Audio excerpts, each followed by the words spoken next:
আসসালামু আলাইকুম এভরিওয়ান, আশা করি সকলেই খুব ভালো আছেন। চট্টগ্রামের একটি ঐতিহ্যবাহী খাবার কালা ভুনা, সেই রেসিপি নিয়ে আপনাদের সামনে চলে আসলাম। কালা ভুনা তৈরি করার জন্য আমি 2 কেজি পরিমাণ গরুর মাংস নিয়েছি। গরুর মাংসের টুকরোগুলোকে আমি মাঝারি সাইজের করেছি। এখন মশলা দিয়ে দিচ্ছি। মশলার জন্য আমি প্রথমে দিয়ে দিলাম জিরা বাটা আধা কাপ পরিমাণ, 1 কাপ পরিমাণ পেঁয়াজ রসুন এবং আদা বাটা, একটি জয়ত্রী, একটি জয়ফল গুঁড়ো এবং 2 চা চামচ গোলমরিচের গুঁড়ো, 6টি লবঙ্গ, 6টি এলাচি, দিয়ে দিচ্ছি 2 চা চামচ গরম মশলা এবং 3টা বা 4টা তেজপাতা, 2 চা চামচ মরিচ এবং 1 চা চামচ হলুদ, 1 চা চামচ লবণ এবং আধা কাপ পরিমাণ সয়াবিন তেল দিয়ে মশলাটাকে ভালোভাবে মাংসের সাথে মিশিয়ে নিচ্ছি। এই মশলাটাকে মাংসের সাথে ভালোভাবে মিশিয়ে নেওয়াটা কিন্তু অনেক জরুরি।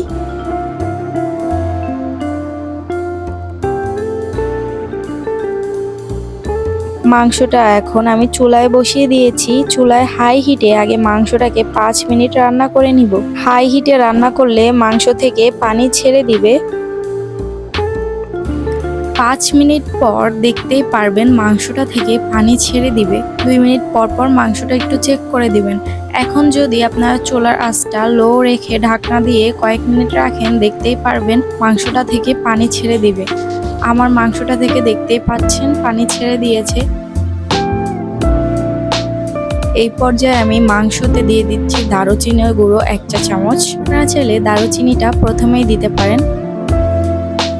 এখন আমি মাংসটাকে 20 মিনিটের মতো ঢাকনা দিয়ে রান্না করে নেব। অবশ্যই চুলার আঁচ লো রাখবেন। আমার মাংসটা কষানো হয়ে গিয়েছে। এখন মাংসটাকে একটু সামান্য নেড়ে দিয়ে আমি এটার মধ্যে সয়া সস দিয়ে দিব। সয়া সস দেওয়ার একটি কারণ, সেটা হলো কালার আসার জন্য। আমি যেহেতু কালা ভুনাটা শর্টকাট ওয়েতে তৈরি করছি, তাই সয়া সস দেওয়াটা জরুরি। দিয়ে দিচ্ছি 2 কাপ পরিমাণ পানি।